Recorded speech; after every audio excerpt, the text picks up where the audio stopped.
conveners of the Center for Memories and Nkata. You probably picked up a copy of the agenda, so I'll just quickly run through the plan for this evening. In a few minutes, I'll invite the chairman of Enugu Sports Club to give the welcome address, because we're in his home. And I will come back up to tell you a little bit about the Center for Memories and also about Nkata. I will use that same opportunity to introduce our distinguished speaker for this month, the month of October. And she will come up here and present her speech or lecture titled NKIRUKA, AZUBUIKE. The future is supreme, but there is strength in the past. After her presentation, we'll invite her up to the stage and we'll have a moderated conversation with Juliet Kego, and then we'll open it up for audience participation. It's really a meeting of minds, so our expectation is that we'll have a robust interaction and exchange of ideas. The man who has welcomed us into his home, Ben Etiaba, is the principal partner at Ben Etiaba & Co. He sits on a number of boards, but these are not the things I find fascinating about him. What I find fascinating about him is that in every generation you find a few men and women who are visionary, who see us better or more than we see ourselves, and are willing to invest effort and time to show us who we really are. And I think that is what Ben Etiaba is trying to do with this great institution, Enugu Sports Club, which is a place where most of us who were born in this town and raised in this town grew up. The hall we sit in holds a special place in my mind, because this is where we watched, before our parents could afford to buy video players and whatever else. This is where we watched all the movies we watched, you know. So we saw John Wayne here and so on this screen, whilst our parents sat in the main hall of Enugu Sports Club and drank a reasonable amount of alcohol. And I mean, I'm quite just flabbergasted and overwhelmed by, you know, the vision and the energy he has brought to the club, and us bringing this series here is one, to encourage him, but also, you know, part of our own efforts towards this Igbo Renaissance, you know, to have a place where Igbo can gather at least once every month, you know, to discuss those things that are important to us, beyond the sometimes very vacuous emotions that, you know, follow some of the discussions. We can have some intellectual exchange on a Friday evening, and in the hope that we all live here very enriched. So without further ado, please join me with a round of applause as we welcome the chairman of Enugu Sports Club, Ben Etiaba. Thank you, Patrick. I think it will be apt to say that Mr. Patrick Okibo is a very generous man. He was extremely generous in describing me. I appreciate that. Distinguished ladies and gentlemen, welcome to Enugu Sports Club. Welcome to the cinema hall of Enugu Sports Club. This is a very special edition of Nkata. This is the very first one that the speaker will be of a different gender to the speakers we've been used to. And I recall that a few months ago I forwarded some pictures of the coverage of the previous edition to a particular friend of mine, a lady, and she was very impressed with what Patrick and the rest, Nana and the rest, Juliet, have been able to do here at the club. But then she asked me, Ben, when are you going to have a female speaker.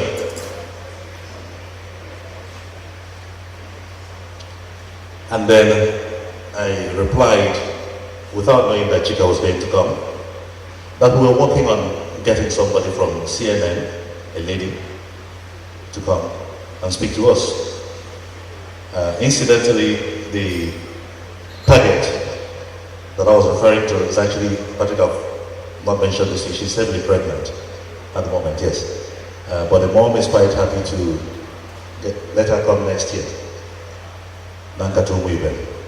So I'm so delighted that today that Chika is here to speak to us. And what goes on here goes beyond the four walls of the cinema hall. I recall a few months ago in Abuja, I told this tale sometime in the past year. I got into a discussion with Patrick and he promised that this was going to happen.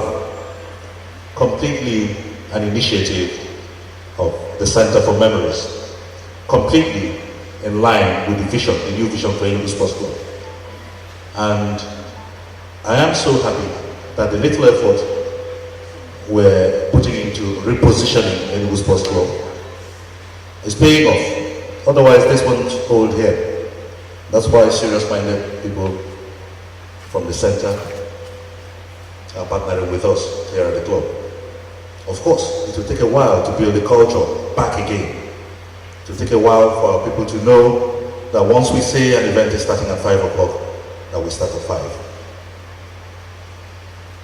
We will get there. The journey of 1,000 miles will always start with one step.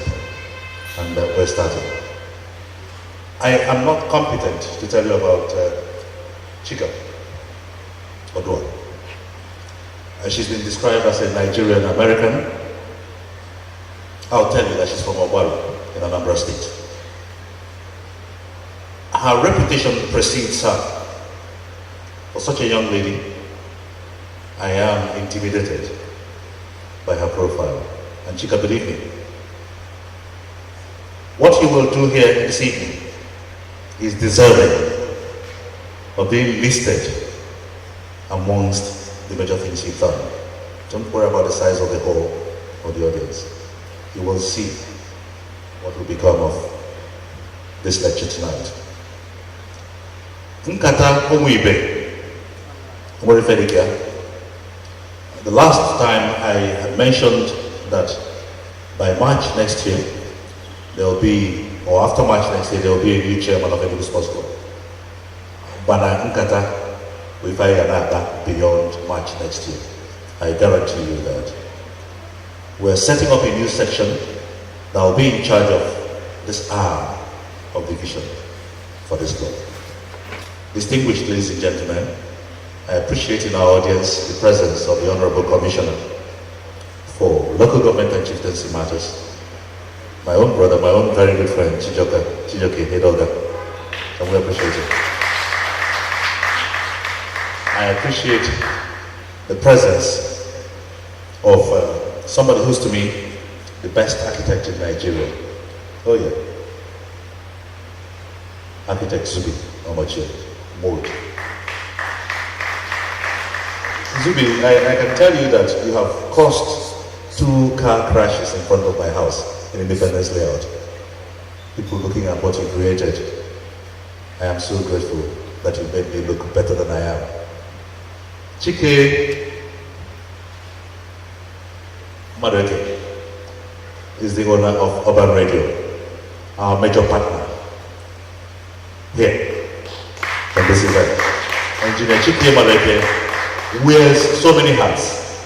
Indeed, he was to rush off to Lagos today for a very important meeting, but I'm so happy he missed his flight and he's here with us. Chike, most welcome. Engineer Lars Mba is a great golfer, a man that is over 80, celebrated his birthday a few days ago. A gentleman to the core, a retired permanent secretary from the Anambra State Civil Service. So you're most welcome. From the center, of course, Patrick spoke about Juliet. Ojina, you're here. let me not mention all of us who are here one by one, but from my executive, I have the social secretary, Sir Emmet Mberu. Emmet, can you come in front, please, and sit next to Chika? Just come in front, please. I know you're a very shy gentleman.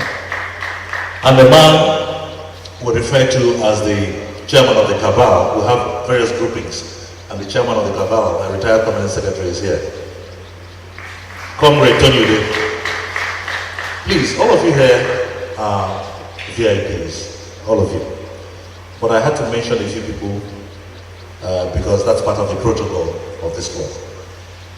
Finally, Kasiogidi is here, a very powerful member of the electoral committee of the past. And please permit me to introduce my son, engineer to be Chukwudefu Etiaba. I say to be. So if I added the engineer, because I'm sure nobody has introduced you as an engineer before, so that is the first to call you an engineer. Please, all the young people here, this is about you. I have formed the habit in the last 2 editions of speaking longer than necessary, but I say to Patrick, thank you so much, Patrick Okibo, for making Enugu Sports Club look good. Thank you for bringing Nkata to Enugu Sports Club. And by the way, this event is 100% sponsored by the center. So they do what they have to do. We get quite a lot of credit and goodwill out of it. So we appreciate the fact that they paid for it. Patrick, thank you so much. We'll move rather quickly. Let me take just a few minutes to tell us about the Center for Memories and what we are trying to do with it, and also about the Nkata women. A few years ago, a number of us started talking about the need to curate our memories as Igbo, especially in light of the politics of Nigeria and how it appeared as if a nation that stood on a tripod was increasingly beginning to stand on those 2 legs. And the fact that it appeared that certain memories we share as Igbo, we are not expected to bear such memories. And we thought it would be good to get together and put together our various memories, some of them very significant, like the memories of 1966 to 70, but also many other memories that have happened since then and before then. And part of the ways we intend to curate these memories are through exhibitions. So at the center, we have an exhibition that's running now. We have another exhibition that we're planning to open sometime later in the year towards the Christmas season. And we have a few other events or initiatives that we used to try to push some of our objectives. So for instance, we have every month an Nkata, which we hope would be a forum for us to discuss, have some deep intellectual discussions about the important issues that face us as a people. But Nkata is for adults, so we have Nkata Umuaka, which also happens every month, where we invite parents to bring their kids to the center, and we have, aunties and uncles, who tell them folklore and tell them about who we are as Igbo, and in an effort to ensure that the culture and our traditions do not die. In a few months, we'll announce that we have received significant support from one of the leading banks in Nigeria to set up a library at the center. And the intent is to create a place, almost like the British Council of old, where young people can come in and have access to the internet and books and so on. To bring back that quest for knowledge. I mean, I grew up in this town. I was born here, I grew up here. And some of my fondest memories, every Saturday morning, my mother would load all of us I think we were 7 at the time, we're 7 now, you know, into her small Volkswagen Beetle, and we'll go over to Enugu Library, Enugu State Library, close to Obed, yeah? And aunties will be there to read storybooks. That's where I read Moby Dick, you know, all these stories, right? And it opened up your mind and you dreamt of worlds that were beyond the shores and beyond the boundaries of this town. And you began to saw yourself that you're not really a citizen of Enugu, you're a citizen of the world. And you can dream. And that you can allow your dreams to run wild, and your dreams can get you to wherever you're willing to put in as much effort to get to.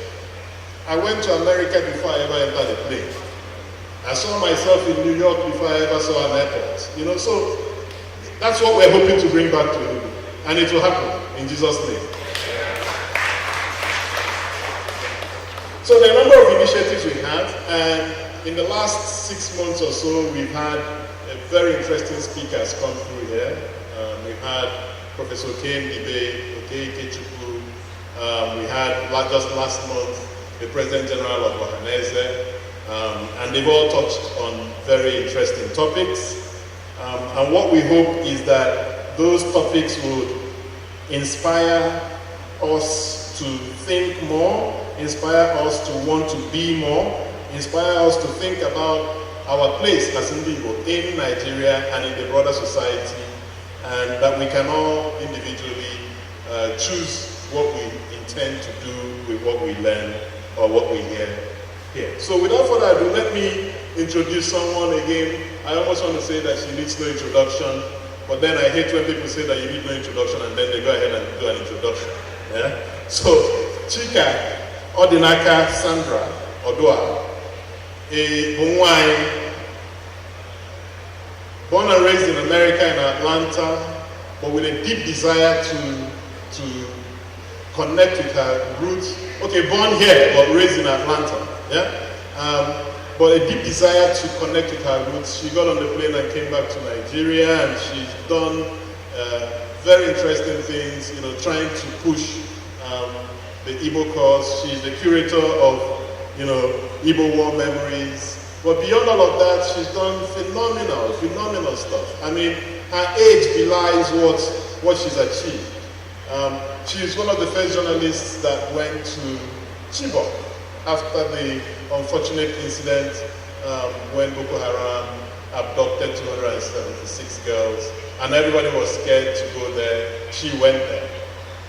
When Nigerians did not understand the issues about herdsmen, farmers, and so on, she relocated there and spent some time with some herdsmen, you know, walking around the bushes. And I mean, I love what she does, but if she was my sister, we will have a deep discussion about what is it. Why can't you just stay in the city and report? Why must you go into the bush with the, you know, the headsmen to be able to report? But that's a different story. But her commitment to the trade has yielded a number of international awards. In 2016, you know, she was awarded the CNN Multi-Choice African Journalist Award. She was a journalist she won the Journalist of the Year award from Thomas Reuters in 2014, and so on and so forth. You know, I mean, it's amazing. She just came in from Senegal, where she's doing some work. We called her up and said, you know, we want you to come, you know, do this thing, and she flew herself in just to show again her commitment, you know, to the Igbo cause. And for all of this, we're deeply appreciative. And without further ado, please join your hands as we welcome Chika Odua as she comes to the stage to present. Wow, thank you so much for that wonderful presentation. It is such an honor to be here tonight. I've come with my family. I will introduce them to you later.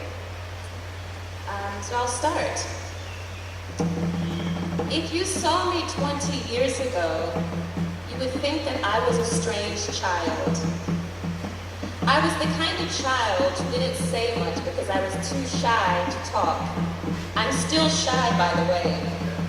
I was the kind of child who would go into the closet and talk to God for hours And then I would have dreams, the most colorful, realistic, vivid dreams. And sometimes my dreams would come to pass, they would come true. So one day, my mother, she told me, Chica, with these your dreams, you should write them down. Write them down in a notebook. So I began to write my dreams down in a notebook just like this. Today, I still have very vivid, realistic dreams that still come to pass. So I write my dreams down, even now, even today. So if you can indulge me for 20 minutes, I will share some of my dreams with you. I dream of the Dibiana, the master of the land, cosmology, illness, fortune, misfortune. The Dibia, traditional healers who can grab the red earth in their hands and heal diseases, create powerful portions with crushed leaves and roots. I dream of the Dibia, the one who stores the sacred knowledge of our people and the wisdoms of Mother Nature in the mind. I dream of the Dibia, the one who shuns sin, the one who walks on a path of righteousness in robes of red and black to keep the land pure, the one who carries the history of our people in mysterious pockets and pouches. I dream of the Dibia. The Dibia is a powerful agent of our culture and our customs. Who can fathom all of the knowledge in a Dibia's mind? Where I was born, in Obaru, along the great river Niger, the Dibia is feared. And when you enter my village of Opakika, you'll see the white tissues of the Dibia hanging off the trees, even now, even today. But today, the Dibia is shunned. The foreigners who came to this our land condemned the Dibia, tagged him as a witch doctor, a devil worshiper, an old man who was trying to take your money. The foreigners said that everything that our ancestors did was devilish and backwards. Even the art that the foreigners took from here, our land, and took to their kings and queens over there, and still are keeping in their museums, they called evil. They called us black and cursed. They told us that we need a total cleansing. They told us to denounce the way of our ancestors, to follow their way of salvation. So, we followed their way for our blessed salvation. Taking on Judeo-Western cultures, we began to destroy what was around us. The art houses where sculptures and paintings once lived, we've destroyed them. We've burned them down. I saw the flames in my dreams. I heard the figurines crash on the floor where they were falling. I saw women in my dreams, women being demoted from their traditional roles of power. I saw men corrupting authority, using mere money to buy chieftaincy titles. I saw communities becoming individualistic in a way that destroys, not empowers. It doesn't take a village to raise a child anymore. It takes a greedy politician to crush the hopes of a people and to sell those hopes so that his children can go to schools in America, London, Australia. I dream of the woman who was born just here across the road, but she will adamantly tell you to call her Rihanna, not Amaka. She's a modern professional who cares nothing about history. After all, history is for dead people. History is for professors. History is for dusty textbooks that no one reads anymore. History is where the Dibia belongs. But while we were so busy destroying so many important cultural remnants, if you go to other countries, they're busy preserving theirs. If you go today to the island of Bali, you will meet millions of tourists, millions of tourists visiting the shrines of Bali, talking to their traditional healers. Because in Bali, they have preserved their spiritual traditions, and they're using it to generate millions of dollars every single year. In Wiltshire, England, today, a peculiar formation of massive stones still stands and has been standing for 5,000 years. That monument, known as Stonehenge, is believed to be a symbol of worship to pagan gods. Yet, it is one of the most famous, recognizable monuments today in the entire world. In the United States, the historical customs and the memories of respected people are enshrined into holidays like Thanksgiving and Groundhog's Day and Dr. Martin Luther King's Day. Here, there is no day to commemorate the Aba women's riots. There is no day to remember the Eva Valley coal miners' strike and massacre of November 18, 1949, in this very state. So let me tell you, it pains me that so much of our history, so much of our people's history is being forgotten. I am currently working on something called the Biafran Memories Project, also a project to look at the history of Eguamala, a dance that we do in my village, as part of my own efforts to preserve history. So am I saying that we should revive or preserve harmful practices in the name of culture? Of course not. I'm not saying that at all. But what about this? Can I make a proposal? How about an Igbo cultural renaissance? A renewal, an adaptation of Igbo culture built on progressive values like gender equality and the breakdown of class barriers. Can we have a cultural renaissance where the dibia is not a symbol of fear or evil or devil worship, but a symbol of holistic natural health care? Can we have a cultural renaissance where our language is put on the highest throne? Mama, where is my mama? My grandmother, I can see her right here. Right here. Mama, your daughter, my mother, she and my father, they never taught me Igbo. They never spoke it to me at all. Neither to me, nor my younger siblings. One day I asked my mother, why don't you speak to me in Igbo? Why not? And this is what she said to me. She said, Chika, I don't want you to speak English with an Igbo accent because we live in America. I know the humiliation that I went through speaking English with an Igbo accent. My daughter, I don't want you to go through the same humiliation. So there I was, growing up in America for 28 years without the language of home. Mama, do you know how that made me feel?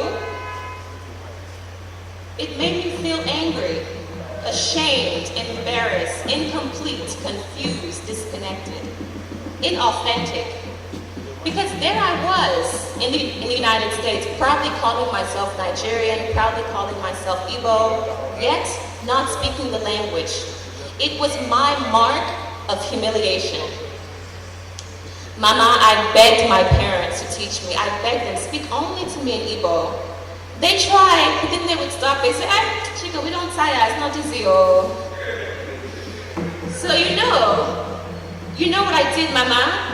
I bought myself Igbo language books. I downloaded Igbo apps here on my phone.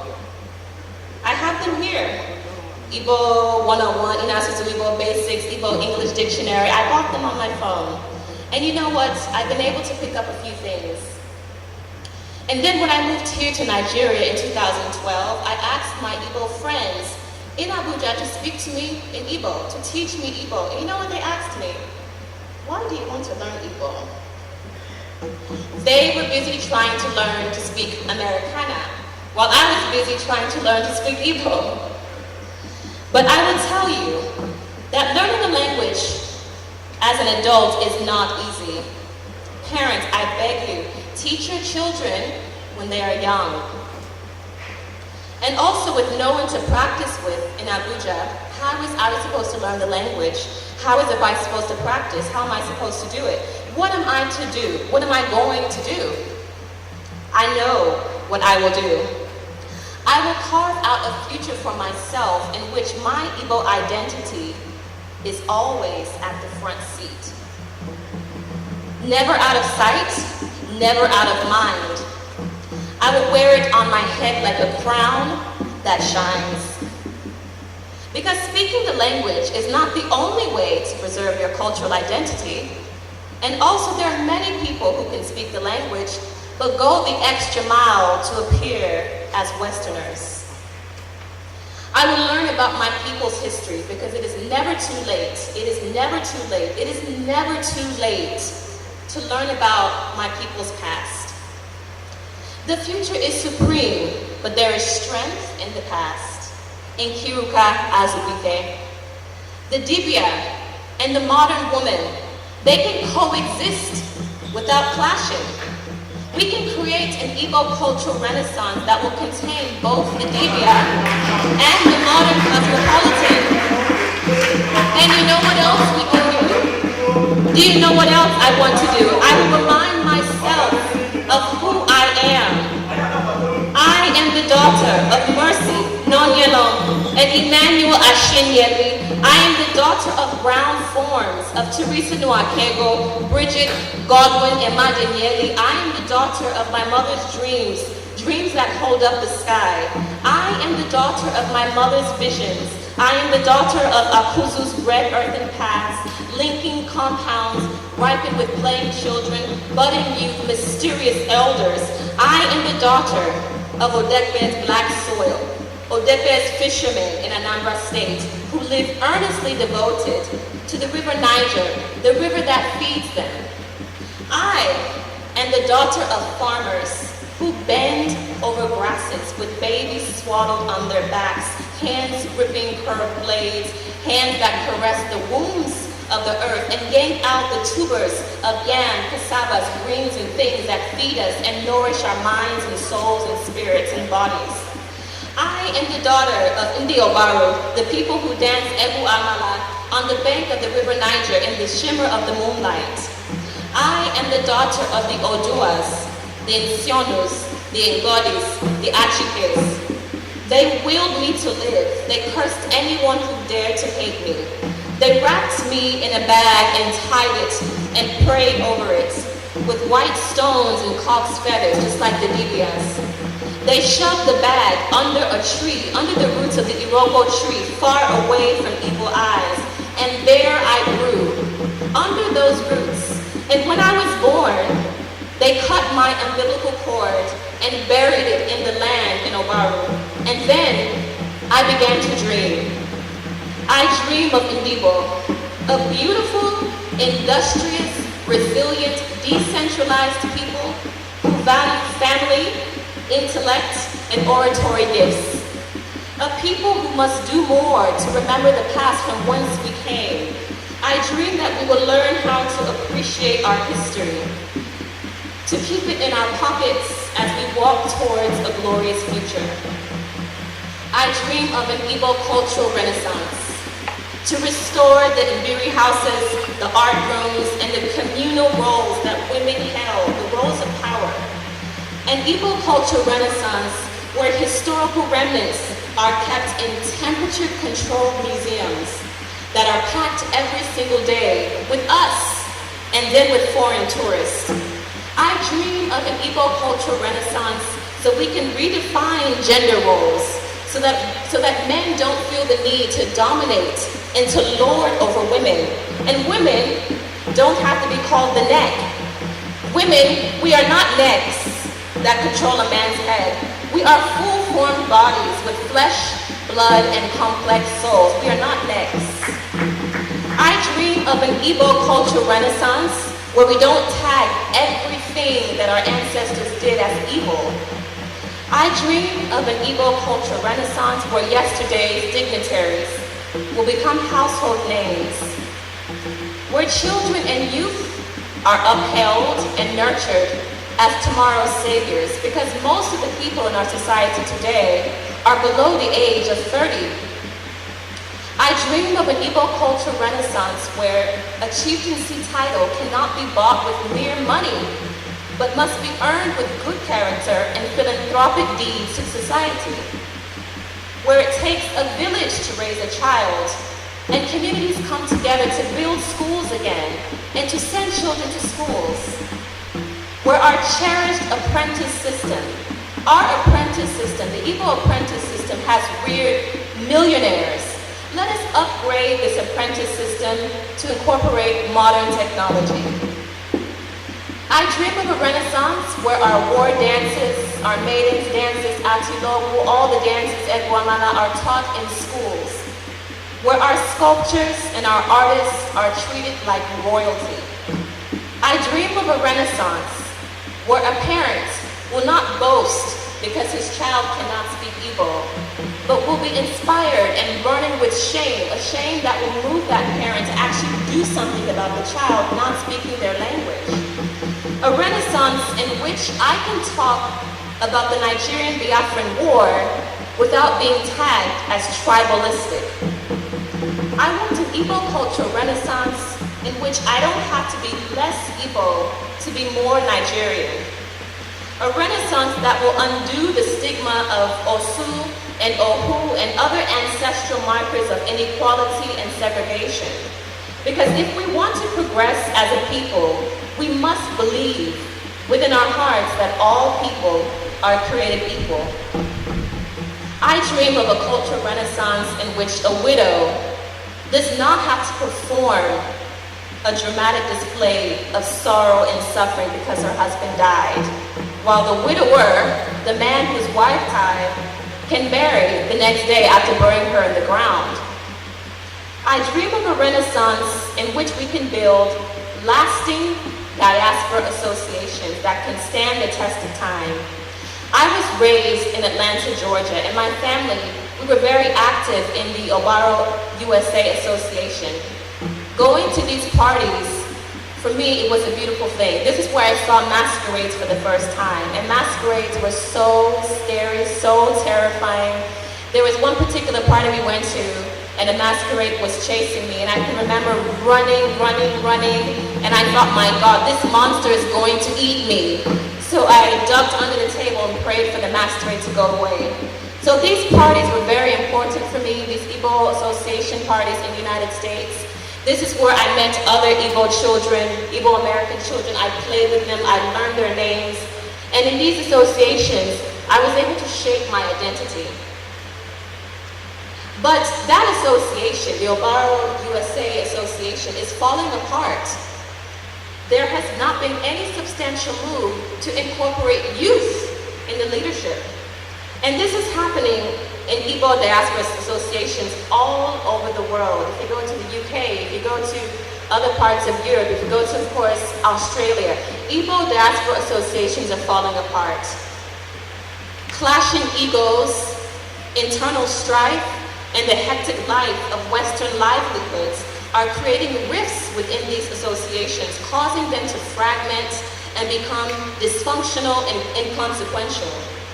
It makes me sad because I know the impact that these diaspora associations had in my life. So I dream of a renaissance, an Igbo cultural renaissance, where a thriving Igbo association will exist in every major city in the entire world. A renaissance in which a successful Igbo person doesn't feel threatened to see another Igbo person rising to the top.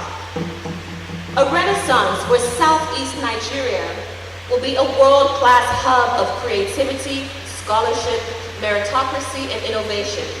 This is what I dream. This is my dream, an Igbo cultural renaissance. So how can this dream manifest? It's not easy. We're all busy with our day-to-day lives, chasing work, chasing money, chasing good shelter. Trust me, I know. But we can do this. How about this? How about if all of us in this room promise to ourselves to read a book every 6 months, a book about Igbo history, Igbo culture? We can start there. How about we patronize Igbo language apps and programs I want to give a shout out to Yvonne Mbanefo. She's watching this right now via live stream on the internet. And she has created an array of Igbo language tools that I have been using and have been very, very helpful.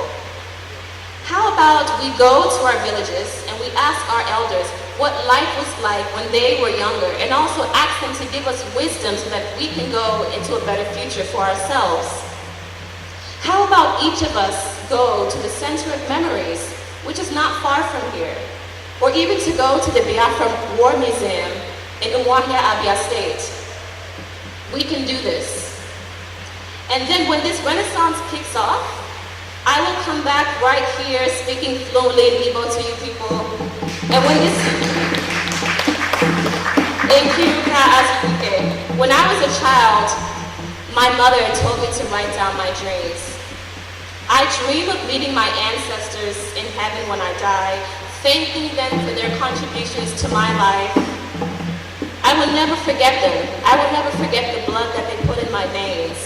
I will ask them to help the living to walk towards a glorious future, towards an Igbo cultural renaissance that we can all be proud of. Now, when I was a child, some of my dreams, many of them actually came to pass. They came true. So I hope, it is my sincere prayer, that these dreams that I have just shared with you will also come to pass. Thank you so much for listening to my dreams. I want to bring my performers to the stage. Thank you so much. To recognize my family who came in this evening from Obaru, from Anambra, from Akuzu. My grandmother is here. Can she wave? She's there. And also my uncles in the back, my two uncles, Dr. Ifeanyi Isionu and Dr. Austin Isionu. So thank you so much. It was a pleasure being in your presence. Thank you again.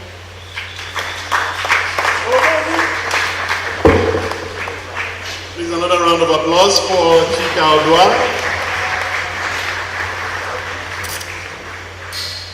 We'll spend the next like 15-20 minutes in a moderated conversation with her, and then we'll open it up for audience participation. And to join us on stage as the moderator is Juliet Kego. She's the founder of Whole Woman Network. She's a poet, education activist, advocate, and everything else in between. Please another round of applause for her. I know everyone has a different reaction to what has happened today. And for me, I have no words to describe it. It's like watching the future unfold before your eyes. And what a glorious future that is. Like Patrick mentioned, Nkata has had series of guests. And Chika is a remarkable guest because she sits at the intersection of what this is really about.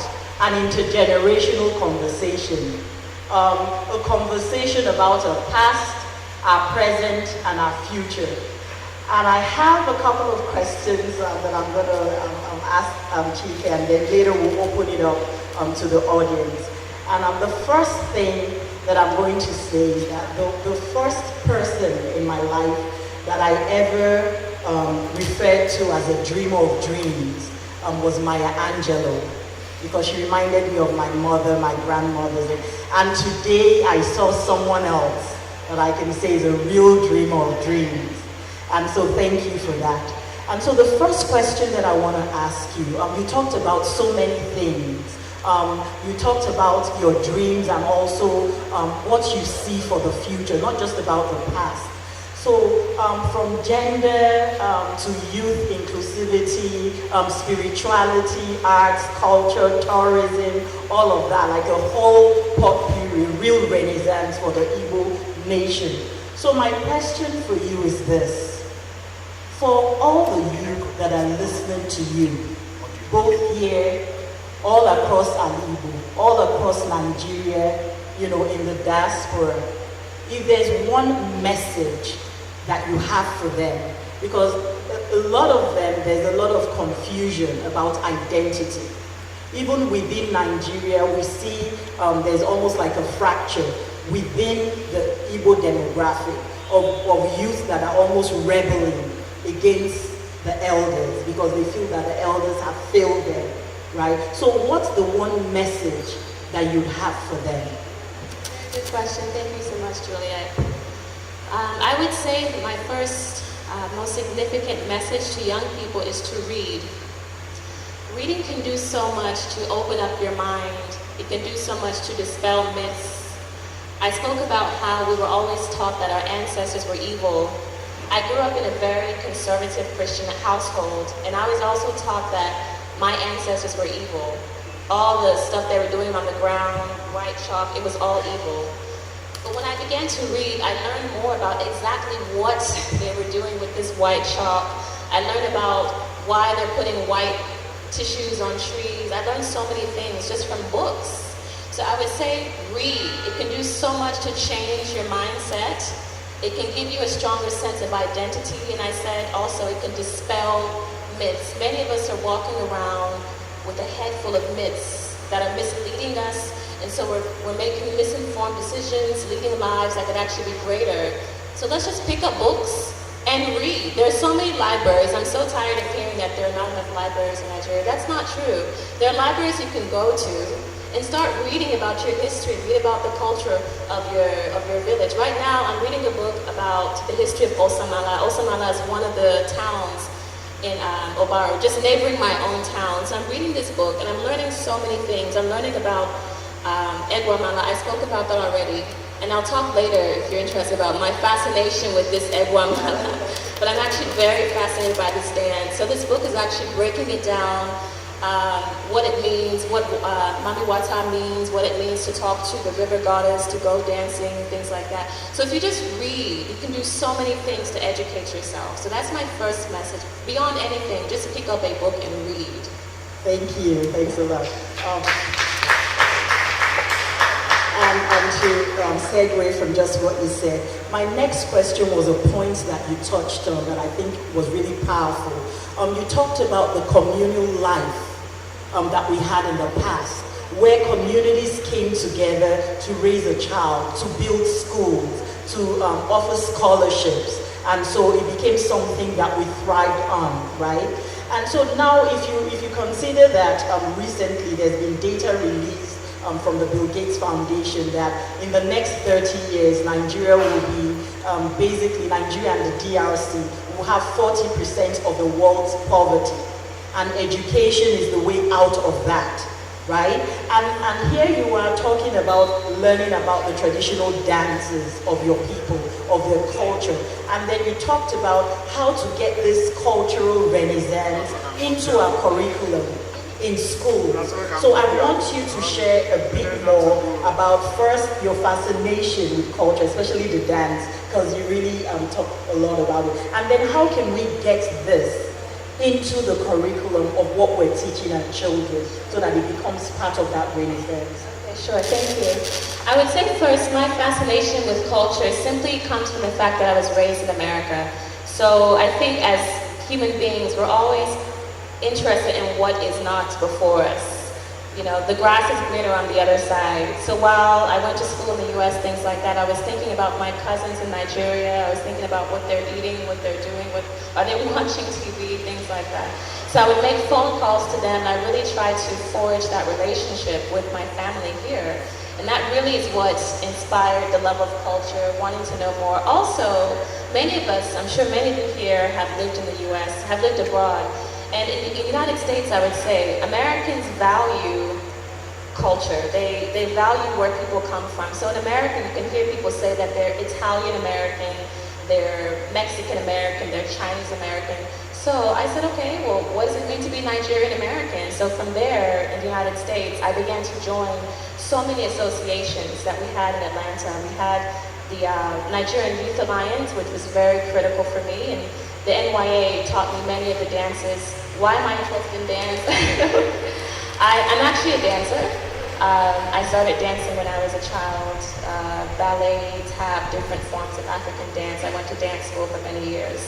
So That's just the dance aspect. But also when it comes to a renaissance and how to actually bring it into schools, I want to bring the example of the Harlem Renaissance that happened in New York in the 1940s, 1950s.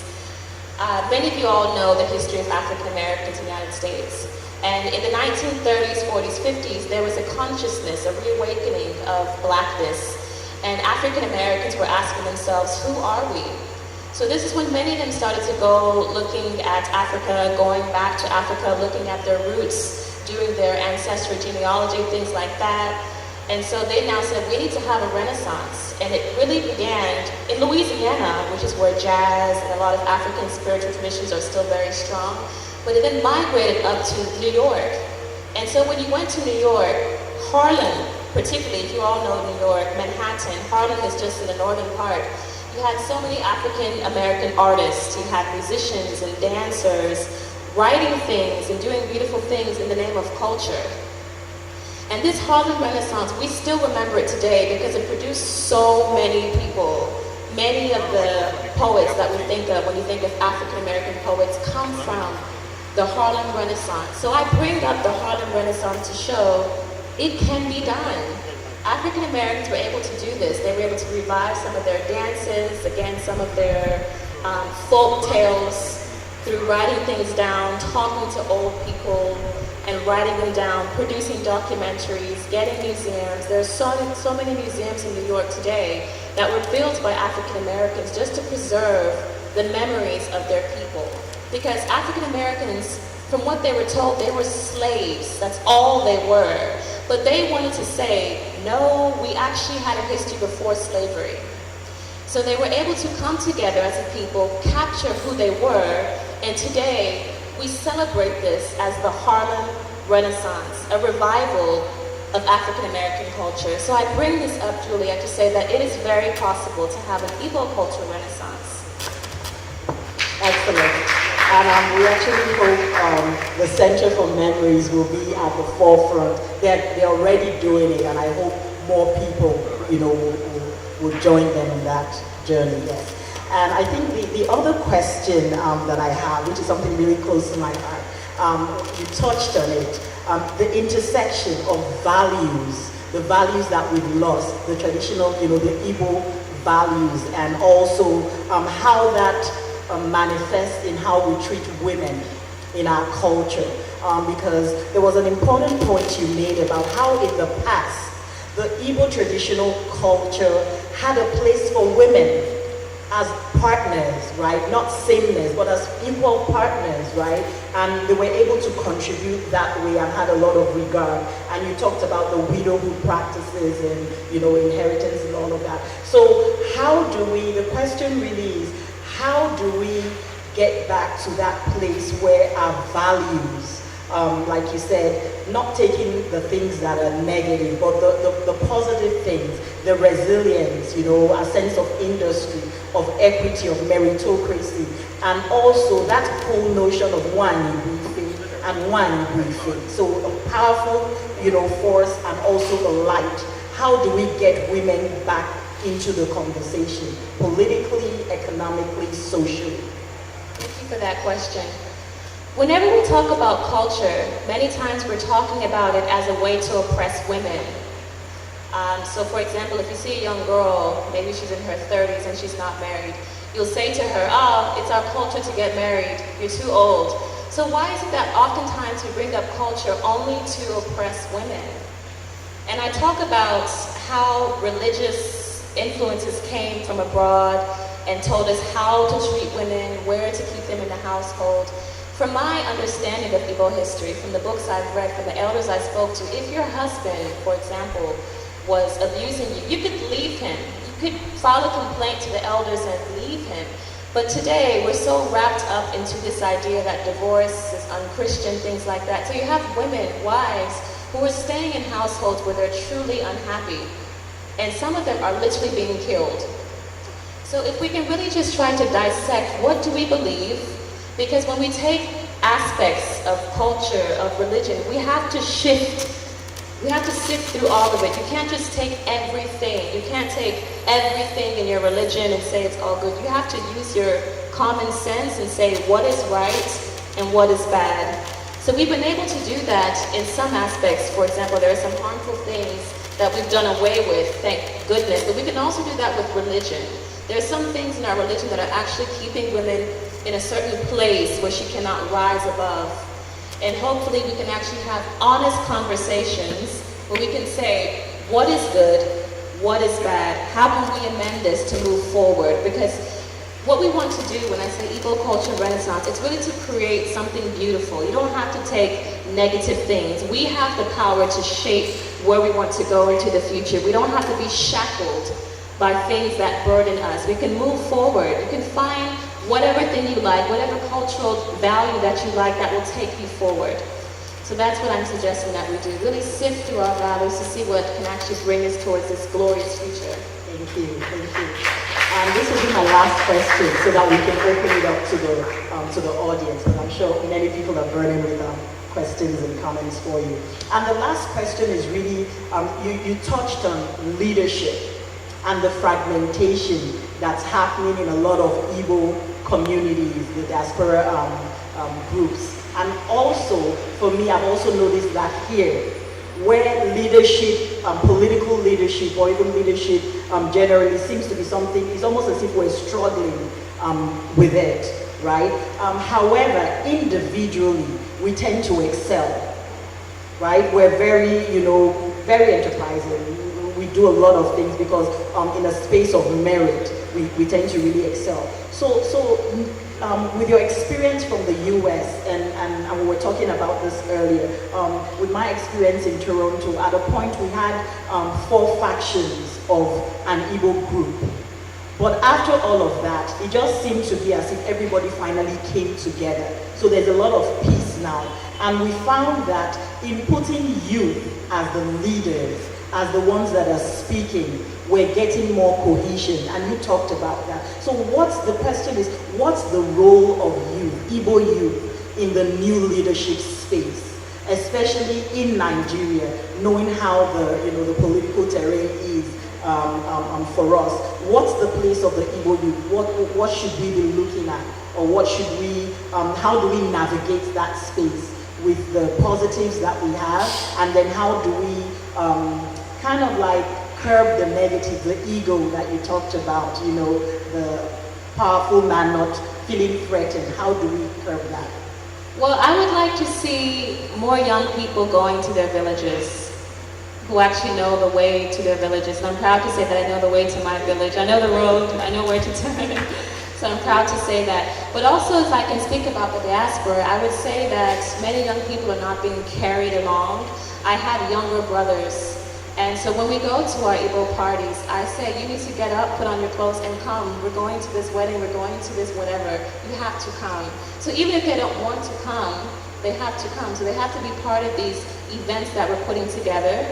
And also, I think once you do that, this helps to kind of manage your ego. Once you're being told by someone older than you, you have to do this for your own good.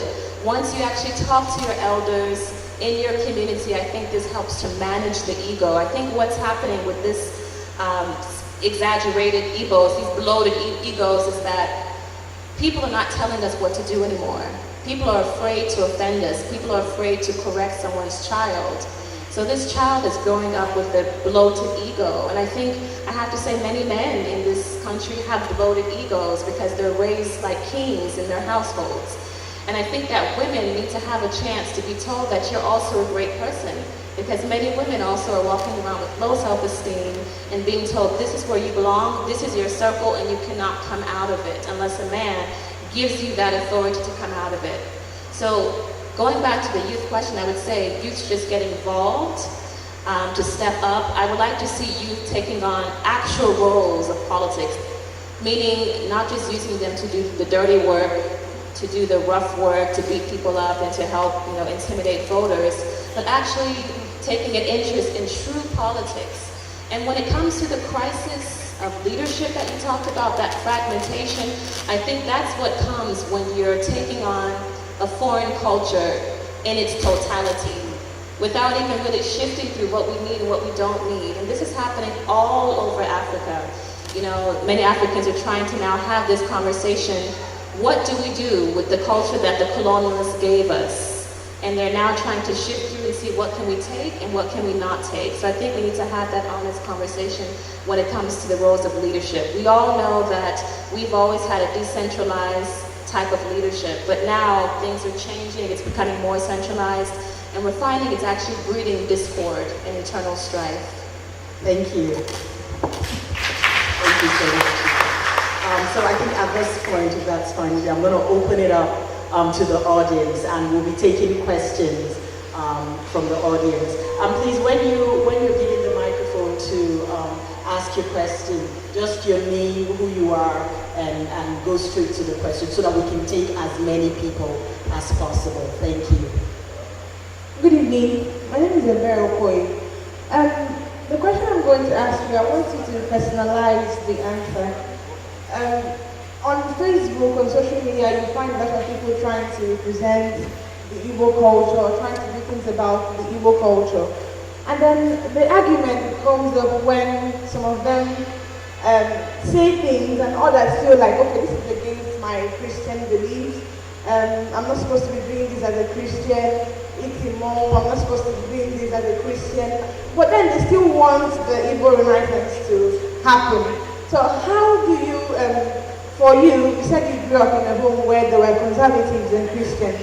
How did you address the issue of spirituality, and how different your culture was to the Western culture? How did you balance the scale to find out who you were? Because Igbo has to do with everything from your clothes to the food you eat, even down to spirituality. Because when you say things as Mami Water, they want to cast out the spirit and stuff. So how do you address spirituality when it comes to Christianity and the Igbo culture? Thank you so much for that question. It's very good. I'm still trying to find the answer to your question, but I would say that spirituality is a lifelong journey. It's not something that we can figure out in 2 weeks or 2 days. It's a lifelong journey, and it's up to you to figure out how you want to bring your Christian spirituality and other forms of spirituality in a way that gives you peace. I would say at the end of the day, it's what gives you peace. That's what I would say. So for me, because you asked me to personalize, both of my parents are Christian pastors. We have a church. So me being interested in culture, sometimes it does seem to clash.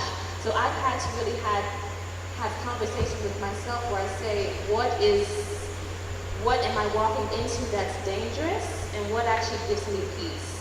And so once I go back to that place of peace, I know that I'm okay. And for me, that's my answer to your question. Whatever gives you peace is what you should follow as far as how to practice a holistic spirituality that suits you. Next question, please. Good evening, all protocols duly observed. Irene said, the time by name. Please, my question first is about the language being used to address the Igbo people here. First of all, the target is Igbo, and I still read, for me, as a layman, a typical Igbo man from here, I see no reason why we should be speaking English here, and we have a general means of communication, not dialects, but the Igbo language, at least. I think that would be more appreciated. Thank you. I think that question, the question about language for this gathering, I'm going to direct that to Patrick, because, yeah. Okay, thank you very much. This is a big question, and it's a question that has raised a bit of debate online. Yeah, there is no day I don't get attacked by people who believe that this meeting should be held in the Igbo language.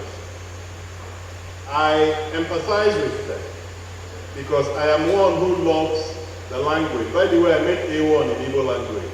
Yeah? I'm meditating now. However,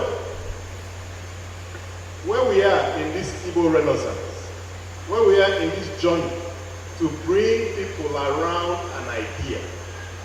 We can't afford to begin to put demarcations.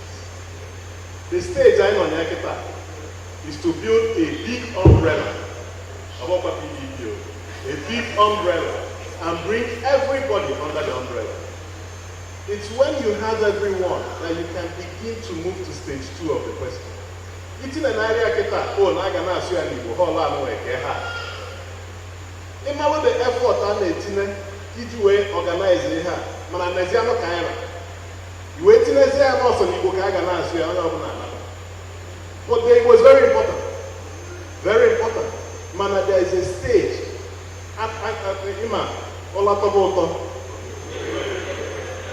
So go la come go to first. Ikwe.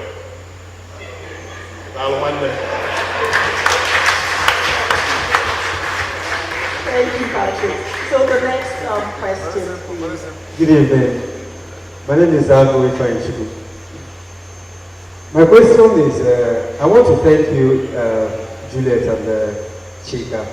Sometime last year, nowhere in Finland, there is something I did. Where I'm from, we have a culture called Akatapa. I'm from Obolo. Yes, Akatapa is a masquerade, actually.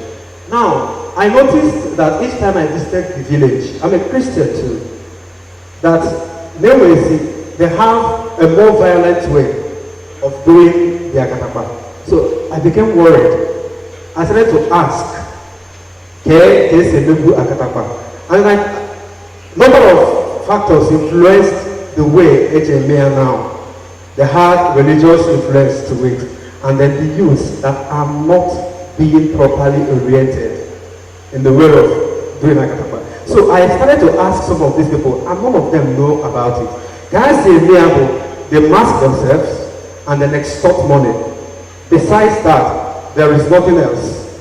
So when I wanted to find out, I saw that they are not the right audience to ask. The right people to ask were the octogenarians, as in the old people that were there. And these people were not educated. So they had a lot of things to share about Akatapa. Now, when you bring this thing down here now, you will see that now most of us known as cities. The only thing that we hear about culture is this kind of platform. Many of us don't even go village, and then we don't even have that courage to meet old people. When we're composing that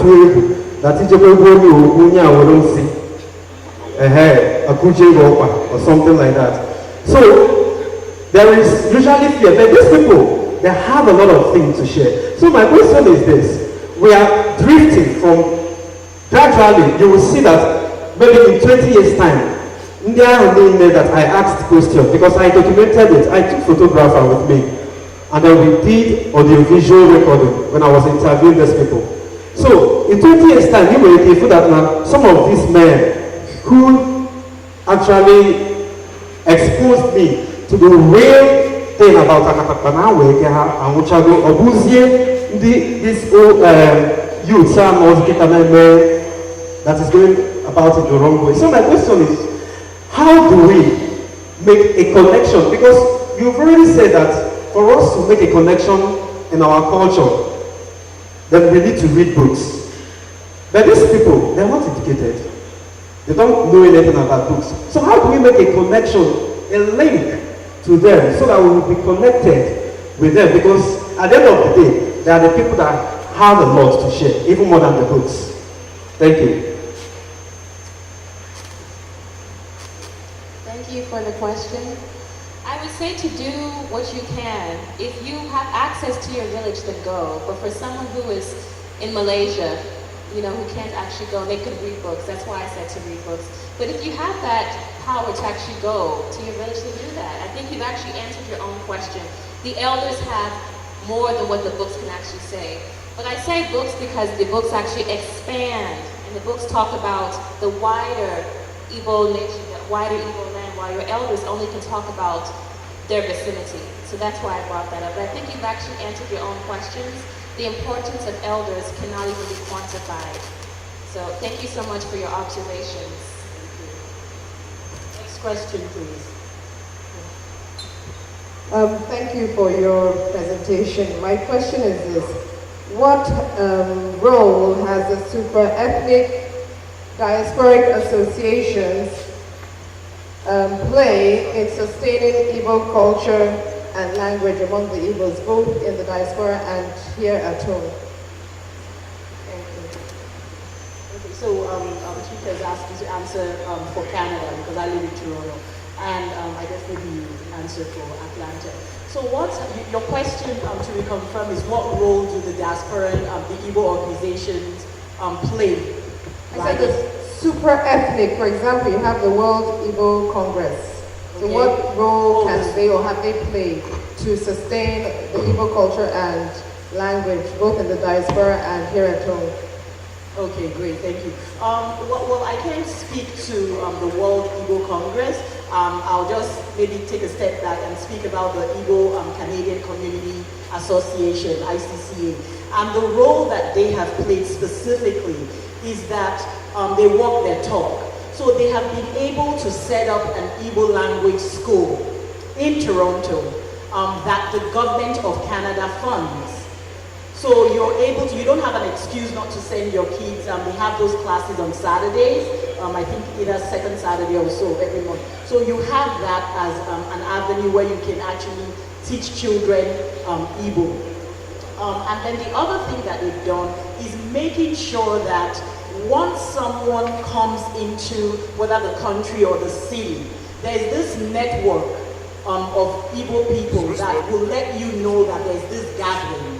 So you're welcome, you're invited to come and join. And then they're able to go beyond just being a cultural organization. They're able to help you with settling into a new country, whether it be for education, economic means, like just letting you know what to do and what to avoid. And we've had situations where if people, maybe they have challenges, whether it's with the taxes or with the laws, and you have a community of people that are there behind you. And then the other thing I want to touch on is, I spoke about that earlier. There was a period where we had a fragmentation with different Igbo groups. But what has happened is, with this renewal, this renaissance, and I think I will give a lot of credit to this current administration, even though they didn't mean to do that. What we've had is, because at the federal level, we have an administration that seems to be very divisive. So with that 97%, 5% rhetoric, it actually created an avenue for a lot of Ndibu, both at home and in the diaspora, to come together. So in the diaspora, what you started having is more people saying, you know what, let's really begin to redefine our identity. And identity, even in the political space, in the cultural space, in the economic space, so that we're more united, we're more in tune with our values, and then we can now prosper in whatever the bigger society is. So that's my take on that. Also, just to piggyback from what she said, I was part of so many Igbo associations in Atlanta. I can think of 30 of them off the top of my head. And they're very vibrant, actually. And for me, as an immigrant, growing up in the U.S., these groups were so vital to my upbringing because, number one, you're an immigrant, so you're already marked as different. You go to school and people are calling you that African girl, the backwards, do you live in trees, do you wear clothes? So when you go to these associations, you meet people who are like you. So you have a sense of belonging, and as Juliet mentioned, it's very welcoming to come into a foreign country and you have people who've already done it. They can tell you how to go from here, how to go to here, how to relate to your coworkers at the workplace, to relate to your neighbors. So they're very important as far as assimilating into the new society. But also what they do, as far as the ones I know, is that they give capital for ventures back home. So for the ones in Atlanta, we give money to women farmers, borrow to help them with their produce, to help them get to market, and also young men who are looking to start up businesses as well. So it's very good for helping to just raise, startups and things like that. In Atlanta, there are very many Igbo schools actually that are coming up. There are also schools to cook, learn cooking, to tie, head wrap, food, to put on the clothes. There are actually many of them. But how committed these groups are, I can't really say, because oftentimes, again, leadership issues, funding issues.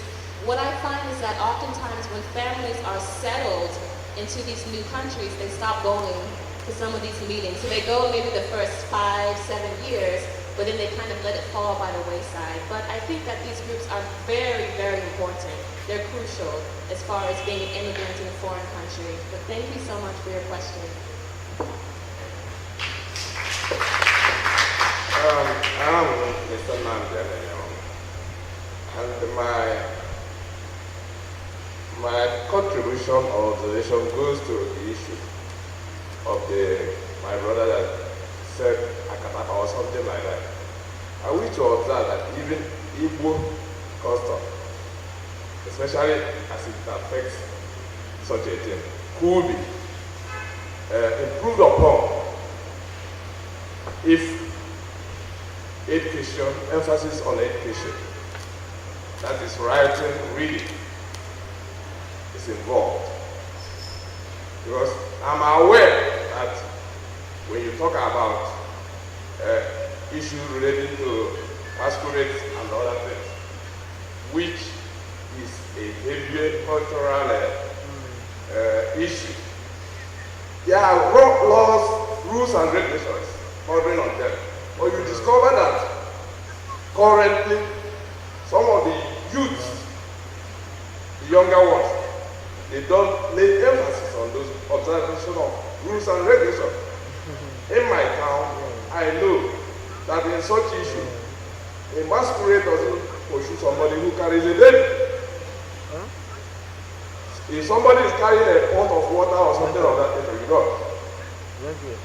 If a stranger is around, masquerade don't pursue such stranger.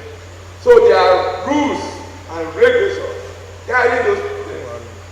But because of drugs, let me say it, because we must tell ourselves the truth. Those children who don't even know, because I meet some of them, and I tell them the truth. You are doing this thing, it's not in favor of the law. And once we are not doing those things that are not in favor of the law, we are killing. That's my observation. We are killing the culture.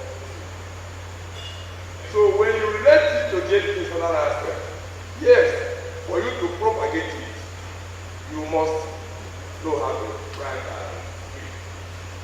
As you observe, the reading aspect is important because it is embedded in the books. The knowledge has maybe handed over by the elders is embedded in the books. But the books, we people, we must be telling ourselves the truth. The books, the reading and writing, where are they taking place? In the primary schools, the formative schools. But my question is now, if those schools, the compounds, the teachers, if they are constricted rather than expanded, are we improving on Igbo society? The culture, the language, and the children training. That's the question. So where I see it, projective.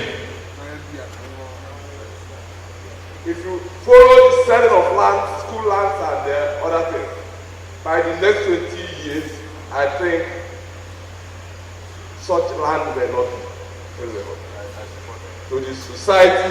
How much when you talk about the children? So we must be cautious in such a trend. Thank you. Thank you. Please, I want to add to the discussion with regards to the issue that Nkata person raised and the answer he received. He basically answered his own question. He had documented how it was done. The issue really is about misguided enthusiasm. The person who has also spoken now has added the issue of drug.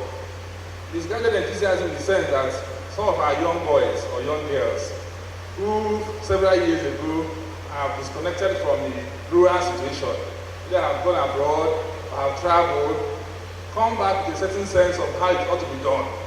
So you see them entering their Katapa and becoming violent because they don't know how it is done. You also see the drug aspect that you mentioned. But let me just also, by way of diversion, mention the fatal possibilities of such of these disconnections. In my community, we have a very big river where a lot of people always want to come back to. A few Christmases ago, one of these young boys who have stayed away for a long time just rushed through, removed his dresses, and plunged fatally into the river. He wanted to do how it was done long ago, not knowing that terrain has changed.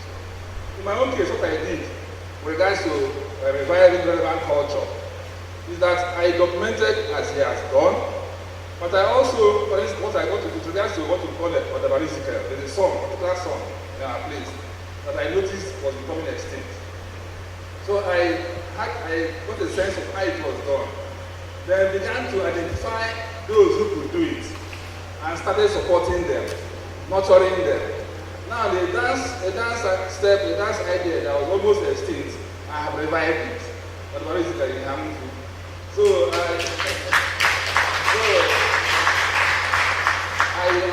I set them different images, got those who not know how to do it, to teach others, got uniform for them, got the bands for them, and then got them introduced to the local government so that whenever there are needs, such persons can be invited to entertain. So I have almost resurrected the Ezekiel in Hamufu. I'm also now going a step further to revive Okomeni. There's a dance step of majesty and the material beauty we have that is virtually extinct. So after I've done with Odwai, the next one is to revive Okomeni.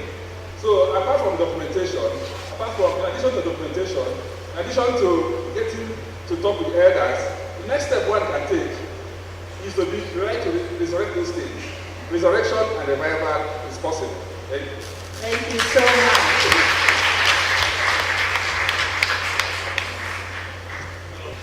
Thank you very much. Just to shift gears a little bit, one of the big issues we have in the country today, politically, is the relationship between herders and farmers. And I know, and as I said at the introduction, that you, in one of your journalistic reportage, went up to the north and lived with a herding family for a number of weeks, I think. I wonder if you can share some of that experience and your understanding of this relationship between herders and farmers, and maybe point to some potential elements of a solution. Thank you for that question. I actually went to Akwanga in Nasarawa State to stay with a Fulani family. The one thing that really struck me was how welcoming that they were. You know, they knew I was not from there, but they welcomed me. They brought me into their little hut, and they gave me Lulu every morning. I didn't drink it, but they gave it to me. And they gave me all kinds of food, and they were just so warm and welcoming. And I think that they were really trying to help me understand that they are not killers. And they knew that I was a journalist, and they actually appreciated that someone came to ask questions. And that's actually what's not happening. The conversations between herders and farmers is not happening. And it needs to happen, really. So they were very much delighted when I came and said, can I stay with you? Can I learn what you all do? So I was actually walking around the village with them as they went with their flocks of cows every morning. I dressed comfortably. Of course, people knew I wasn't Fulani, so they would stare at us. But they really embraced me as family, and I really, really appreciate them. So now I can say I have a Fulani family in Nasarawa and Akwanga. But so just trying to build that bridge, and really what I was able to do was to show that many of them are actually like us. In the family was a young boy. He was about 14, 15 years old. He actually goes to school. And he told me in confidence that he hates following the cows. He hates to do it. It's just that his father makes him do it. But he hates to do it. And he actually told me he wants to be a journalist. And I was very much impressed. So we have this idea that Fulanese are just idiots, they don't know what's happening. But this kid, he opens up the newspaper every single morning. He listens to BBC on the radio, listens to Reuters, Deutsche Welle, VOA on the radio, so he knows what's happening. And he said, I want to be a journalist, and I don't like how my people, Fulanis, are being tagged as killers. I will say that, yes, there are some elements of people who are actually doing the killings, but many of it is actually politically motivated. Not all of the Fulanis are killing people. So with that story, I was very grateful that they were able to open up their space to me and show me, this is how we live. We don't believe in killing people. Yes, some of our people are killing them, and we're trying to tell them to stop. There was another Fulani man I spoke to. I won't mention his name because he's a very well-respected, prominent politician from Adamawa State. But I spoke to him, and he said that it's true, many young Fulani boys have gotten carried away. They've taken up arms, they're buying AK-47s, and they're coming to the South. And he's trying to do the best he can to say, stop this. But these boys, they get excited and enticed by politicians who are giving them 500 naira to go and kill a community. I've been to communities here in the South where Fulanis have come, burned villages, killed people, and I've talked to people who actually knew what happened. And oftentimes what I hear is that the local people knew that they were coming, but nothing was done to stop it. So we have to find out, why are we not actually taking heed to these notifications, these advance warnings? Because if we actually do that, because sometimes the police know what's happening, the police actually tell the elders, these people are coming to do something, but nothing is done. So oftentimes it's our own poor maintenance, it's our own lack of political will to actually address this thing. But I will say, it's not all the Fulanis who are doing this. Some of them are very welcoming. I would actually beseech you, if you have the boldness, if you see a Fulani farmer in your town, go talk to them and just see what they'll tell you. Just try to bridge that friendship, bridge some type of humanity between you two, to see them not as a killer or a herdsman, but actually as a human being first. And once you do that, I think we can actually build this channel of communication that really, really needs to happen.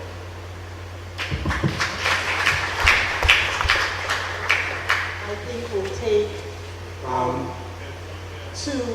one person here and then one person here. Sorry. Hello, I'm sorry. Hi, Chika. My name is Kemdi Olonju McErnest. I lived in England, came to Nigeria 2 years ago. Welcome. Thank you. I guess the question I wanted to ask, because as an Igbo person, coming from England and beginning to experience what it's like being from where I'm from, I've experienced a lot of, and I'm seeing a lot of division with Igbo people. The lack of working together. Even though we have some of the greatest businessmen that owns all sorts of buildings and are doing really well in different industries.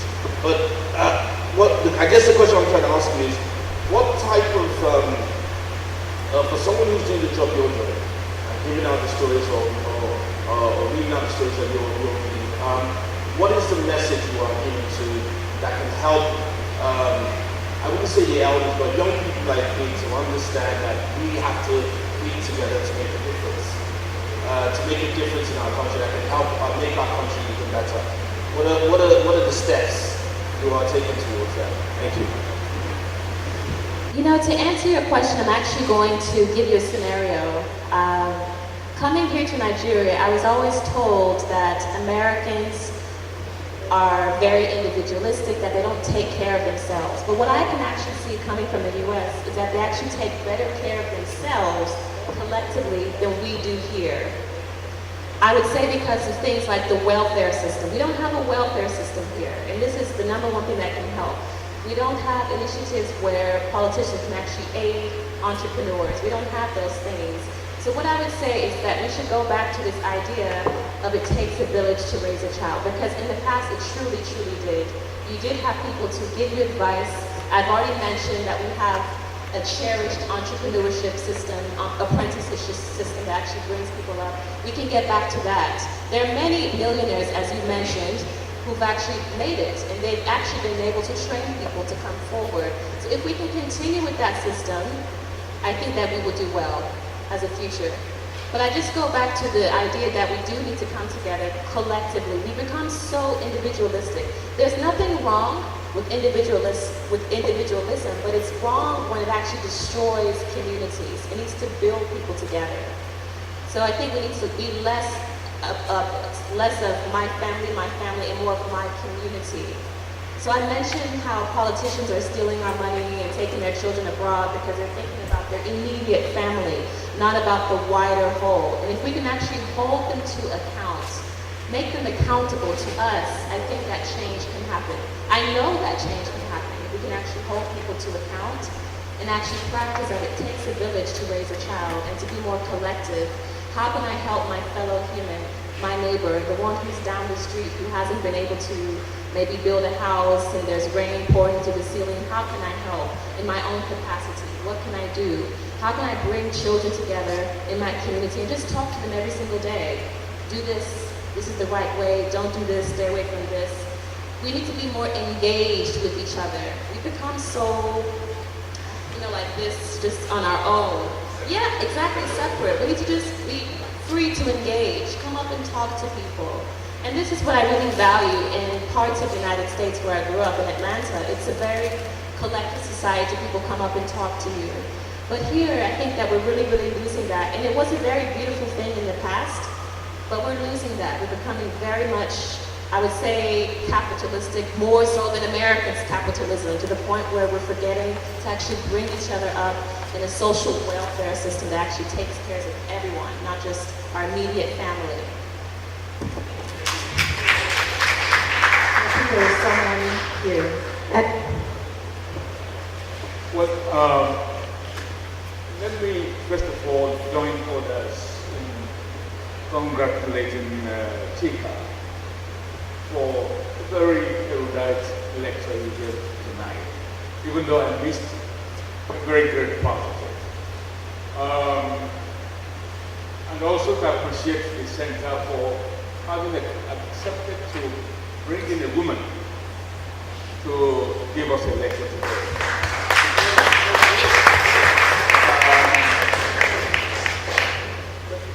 I must obviously say that I'm rather surprised that if you look at this hall, I came here expecting to see a hall full of women. Rather surprised that the number of women here must be probably much, much less than men. And that is very unusual.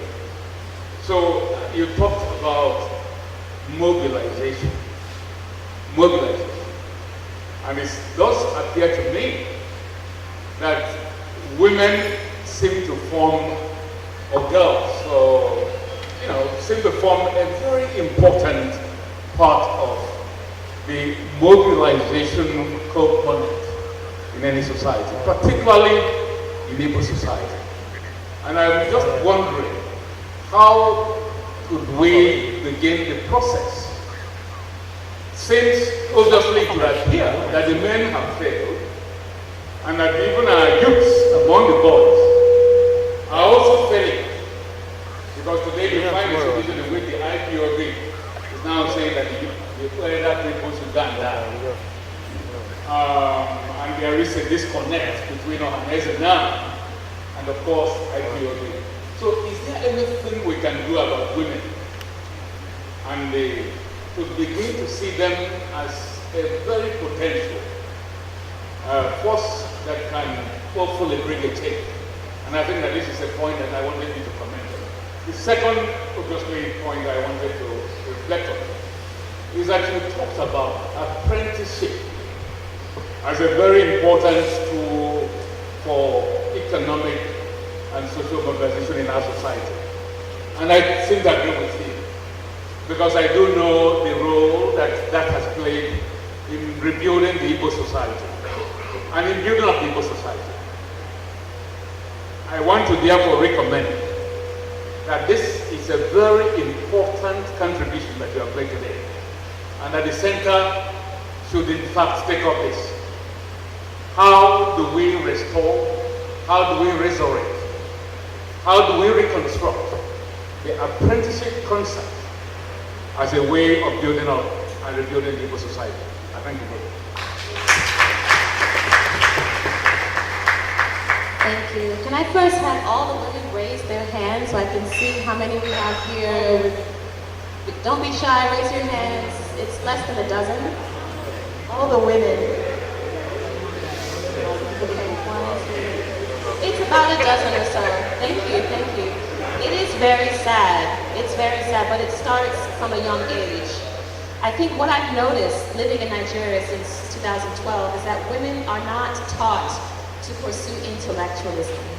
They're taught to pursue marriage and beauty and fashion. So once you start from there, what do you expect? You know, I go to places, restaurants, and I see that sometimes women do not want to tell someone that they have a PhD. They don't want to scare off the men. So oftentimes women are dumbing themselves down. Women don't want to be seen as, you know, just too intellectual because it will scare away the men. Men don't like intellectual women. And this is something that has been taught to them over and over in a very subtle way. I would say that there are many Igbo women who've taken that mantle of intellectualism, and I praise them. There's so many. But for the majority, very few want to become PhD holders because being an intellectual woman is frowned upon in this society and in many societies. There are some people, I would say, who actually appreciate it, but there are many, many, many who actually don't. Because there are also ways to tell a woman that you have to first be beautiful before being smart. So once she gets this message, who wants to come to a place like this? And I'm speaking very passionately because this is actually touching my heart. And I thank you for this observation. But I've spoken to women who say, I don't want to be this, I don't want to go far because it's going to scare off a man. So this starts from childhood. She's told to wear makeup, put on clothes, pursue fashion, not intellectualism. She's told that these types of forums are for men. She's told that she can't even speak in the village meeting because what does she have to say? Can she even reason? So this is why they're not here. It really starts from childhood. That's how I can answer your question.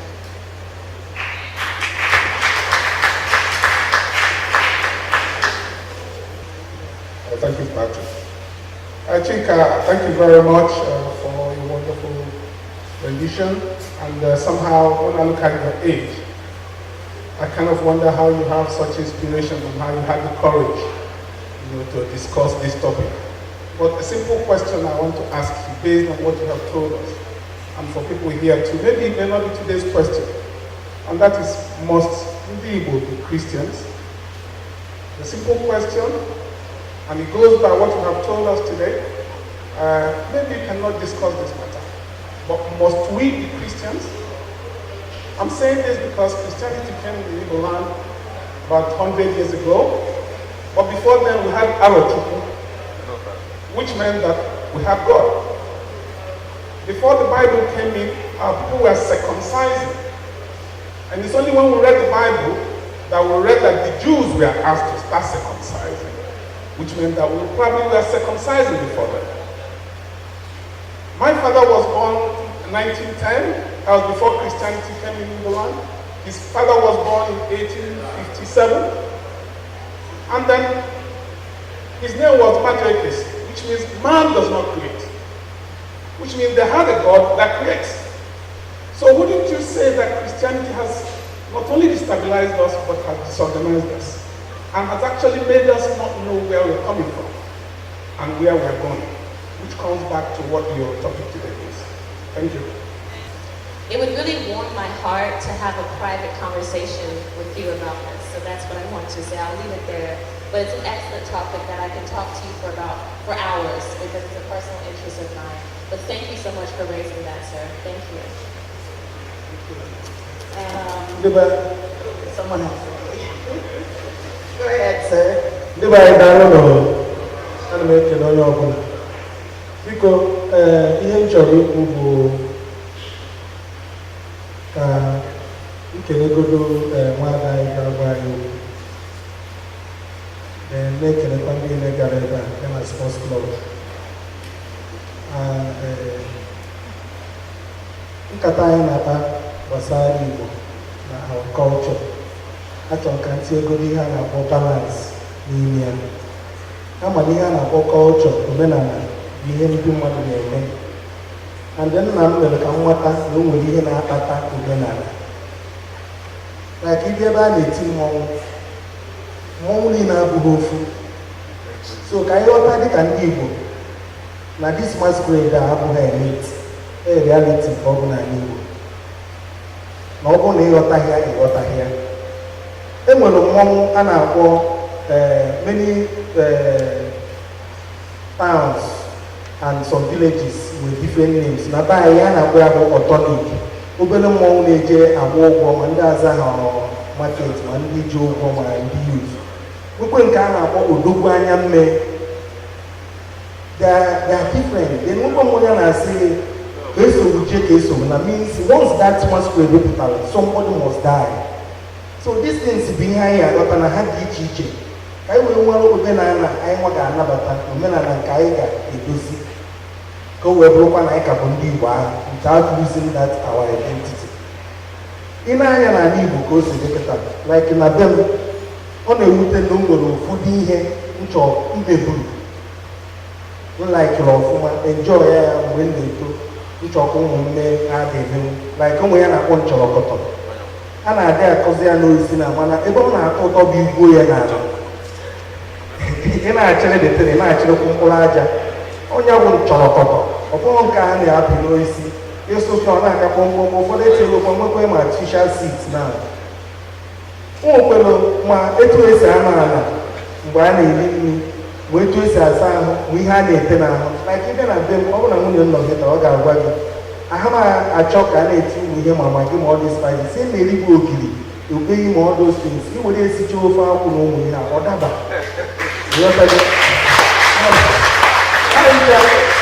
Like one guy who before, the first speaker said, Coach Igbo, cut across everything. Notice a yam, notice a book, notice a me. Like ever I'm waiting a die now. Imam Mumuze Beketa, Maki a Jumna Nama the collage and I'm waiting on a late name. One is all and I know what I got to see in a negative or just came when I GA. So I said it's a good blog. If you hear our culture, all know that I am on the way just too full. Enwere ihe society na-ewepụtara anyị achọ.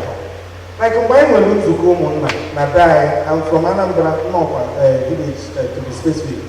Na village anyị eche n'ebe ahụ myself wee sị ha biko na ọ bụ na ụmụ onye atọdoro aka n'olu mana anyị na-arụ ụlọ na village ka anyị na-arụ nke ga-adị ka etu ahụ nke be anyị don't have idea chafụcha all these high scrapers and big buildings. Anyị dịkwa na village anyị na-enwekwa uju na we are losing it. Na nke m ide na nke m onwe ka nsi mee ịpụta mụ na ala Igbo ka ọ bụ fụ aja fụ aka. So ọ bụrụ na ị ga-afọ ọsọ mmadụ sị ya lụọ etu ahụ. Then finally biko ihe a bụ just like a contribution ka nne. Finally ekwutere m n'ime a n'obi m na ndị anyị ga-agwasi ike bụ ndị akịta anụ nwee na okorobịa na-abịa na ndị nụrụ nwaanyị ọfụ na ndị na-amụ nwa ka anyị jidesie na ụmụaka anyị ike. A ma akpọgo ụmụaka m na Center for Memory si ebe anyị ga-afụ their names. I take them there. Then every Saturday, I'm going to hero when I put ifo. I'm going to follow my ifo. If they get on my camera, their age and I have a combo out Igbo. So Umaka will go see me. Then all when I wear anything I see I can swallow. You say I didn't gas it. Not by force. But I say I live with a lily, Haliananya, a lily, a lily. So we test all those five senses. Na ine edini. So obu na etu isi ekwu okwu na ba na ine ekene you very well. Na abjakwa gị ike ka iji sie ike. Mana o nwere ebe anyị ga-ene anya like nke anyị kwuru kịta n'ụwa. I'm a legal practitioner around here. E nwere experience anyị nwere na side Abuke. Just like etu isi ekwu mmadụ iji okwu ndị Fulani jụọ ihe. Not all of them. I can make that mistake. Not all of them. The one I personally handle, the man, the joke is saying, of course, I took her call up to state CID. They were killed. He had your record, here. So, only like outside the Nkata, Jokundi IPOB. I can hear red carpet, can hear you second and survival. Beyond that, outside that camera, outside that ceremony, we will be had wrong against him. So because I see na culture, we want to wear na support, we are we see we kuzuru makai.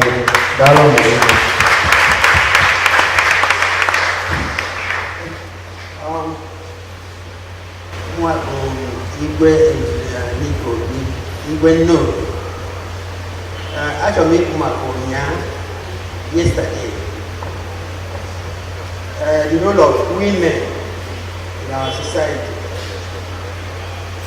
Women in our society were top most, but almost all the shrines in Nkata are women.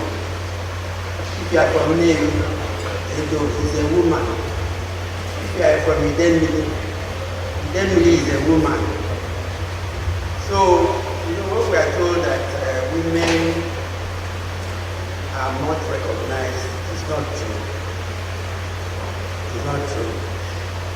I had a friend, he's 102 years old now.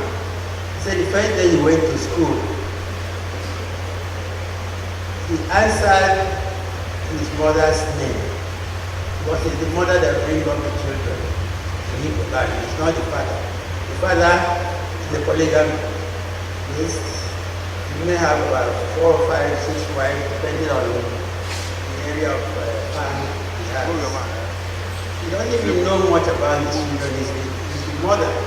So you answer your mother's name. He said this man went to school and he answered his mother's name. His teacher said, no, you cannot answer your mother's name.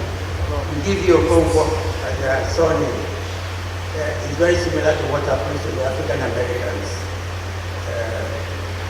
We mentioned a name and they said, how do you know where that person comes from? I said, don't worry. Because they've lost their identity. We have not lost our identity. And I hope we will not lose our identity. So what the point I'm making is that we seem to think that women are nothing. Women are something. And we regard women as something. Thank you very much. Thank you. Okay, so I think we're done this section, and I'm going to invite Patrick to wrap up. Thank you very much. Please a round of applause for Nkata and for Juliet. Thank you very much. The night is fast spent, so please permit me to invite Ako, who helps coordinate activities at Center for Memories, to give the vote of thanks, and we can bring it to a close. Ako. Good evening, everyone. Thank you for attending our event. My name is Akwa Bata. I am the program coordinator at the Center for Memories. The Center for Memories is a repository of the culture of the Igbo. And in pursuance of our objectives, we try as much as possible to create programs that would foster that tradition, our rich cultural heritage as in Igbo. So like Patrick mentioned earlier, there's something we do, apart from Nkata, which is for the adults, we have something for the children called the Zokomaka. So it comes up every last Saturday of the month, and we implore you to bring your children to the center. There we teach them Igbo language, and we also tell them folk tales. Even the folk tales, yes, they entertain them, but there are underlying values in those folk tales that we're trying to inculcate in our children. Aside from that, we also have our monthly book clubs. Yes, we're trying to instill the culture of reading in our youth. So every month we pick a book of an Igbo author, and then we share amongst our members, and we come to the center every third Saturday of the month, and around between 2 to 4 p.m. and we discuss those books. So this month we're reading Trisha Waubani's I Do Not Come to You by Chance. So it's coming up on the 20th of October, and we're inviting everyone. Then aside from that, we are organizing a book drive. Patrick mentioned earlier that we got a very generous donation from Fidelity Bank. erecting a children's library for us. So we are imploring you, please. You have gently used books, you have new children's books. Let's donate to the center so that children can come and have resources that they can fall back on, things that they can read. Then aside from that, we need your support in all the ways you can support the center. We need your time, we need your talent, and most especially we need your treasure. Let us keep moving this center and make sure that this dream doesn't die. Thank you once again for coming, and I will go for you. Thank you. Thank you very much, Akuan. That brings it to a close. Our speaker for next month, the first Friday of November, is Choma Yvonne Mbanefo. She's amazing. She's done just a lot to promote the Igbo language, Igbo conference in University of London, the Igbo dictionary, lots of Igbo study aids. She'll be coming in from London to be the speaker in November. Please join us first Friday of November to listen to what she's got to say. In another week or so, we'll push out the advert. Help us push the advert far and wide. The more people we can get listening to these things, the more we can begin to impact knowledge and interactions in the region. Thank you very much.